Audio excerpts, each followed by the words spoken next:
पराचा हमारे साथ मौजूद है, सीनियर रैंक पर्सन।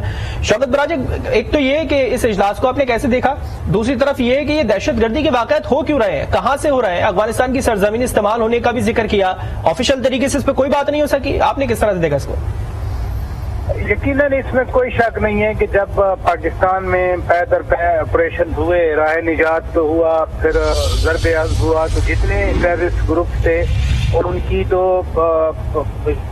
रीढ़ की हड्डी तोड़ दी और वो फिर भाग कर जो है वो अफगानिस्तान चले गए और अब भी वो अफगानिस्तान में मुकीम है।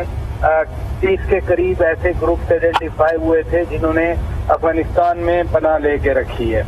उस वक्त तो यहाँ पर एक परसेप्शन थी कि चूंकि पुरानी जो अफगान हुकूमतें थी वो शायद पाकिस्तान के साथ इतनी फ्रेंडली नहीं थी, लेकिन अब हैरान कुन बात है कि जब अफगान तालिबान की हुकूमत है, वहाँ पर इंटरिम अफगान गवर्नमेंट है, यहाँ तवक्कुआत थी पाकिस्तान में और अब भी तवक्को है कि अफगान हुकूमत इन टेररिस्ट ग्रुप्स को अपनी सरजमीन डिनाई करेगी, वहाँ पर सेंचुरीज ना लें। नंबर 1। नंबर 2 कि टेररिज्म को शिकस्त दी पाकिस्तान ने, नो डाउट, इन ऑपरेशन के जरिए, और फिर जो स्लीपर सेल्स यहाँ पर मौजूद रहे उनको भी खत्म करने के लिए रद्दुल फसाद ऑपरेशन शुरू किया गया। लेकिन ये दरमियान में जब मुज़ाकरात का सिलसिला उनके साथ शुरू किया गया, फिर उनके कुछ हार्ड कोर मिलिटेंट्स को रिहा किया गया। मुस्लिम खान को कौन नहीं जानता, वो सवात वाले दिनों में वो क्या किया करता था। जब ये सारे लोग छोड़े गए तो फिर उनको एक रीग्रुप होने का मौका मिला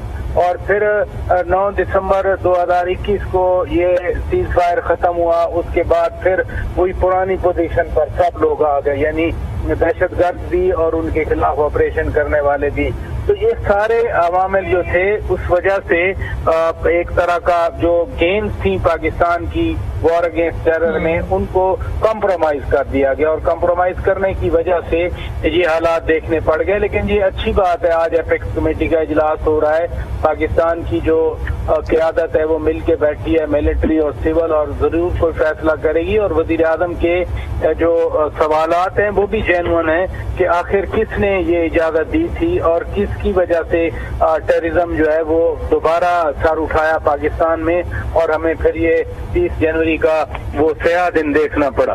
सही। अच्छा शौकत पराचा, जिस तरीके से आपने भी कवर किया कि जो मुज़ाकरात हुए, नई अफगान हुकूमत जब आई और उसके बाद अफगान हुकूमत को हमने एक्सेस भी दिया, दूसरे मुमालिक से बातचीत करने के लिए, मुज़ाकरात करने के लिए भी पाकिस्तान ने बहुत अहम किरदार अदा किया, लेकिन इसके बावजूद जो सूरत हाल है वो हमारे सामने है। एपेक्स कमेटी की अगर बात की जाए तो यहाँ पर अब एक पार्टी नहीं शिरकत कर रही है, लेकिन बाकी तमाम पार्टीज यहाँ पर मौजूद हैं। किस तरीके से ये जो कंबाइनली एक कंसेंसस होना चाहिए उसको क्रिएट किया जा सकता है? यही तो वजीर आजम क्वेश्चन कर रहे थे ना अभी कि किन लोगों की वजह से टेररिज्म को दोबारा सर उठाने का मौका मिला, और जो मुज़ाकरात करते रहे, जो अब भी कहते हैं कि हम जो है इनको यहाँ पर सेटल करना था, इतने हजार लोगों को फाटा डिस्ट्रिक्ट में या दीगर डिस्ट्रिक्ट में थ्रू MNAs या किसी और के थ्रू, वो क्या फिर किसी एक्शन को सपोर्ट करेंगे?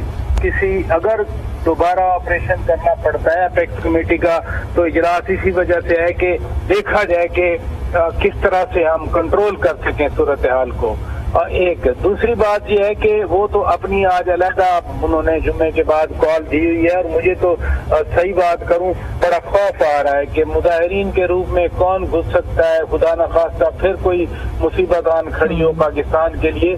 तो ये सारी चीजें हैं जिनका बेहतर यही था कि सारे सोचो विचार में तो कम से कम शामिल हो जाते, हर कोई अपना पर्सपेक्टिव दे देता और उसकी बुनियाद पर जैसे 2014 में एक मुत्तफिका नेशनल एक्शन प्लान बना था उस तरह की हम कोई दोबारा एक इत्तेफाक राय पैदा कर सकते, लेकिन अफसोस के ऐसा नहीं हो रहा। जी ठीक है, शौकत पराचा हमारे साथ मौजूद रहेगा।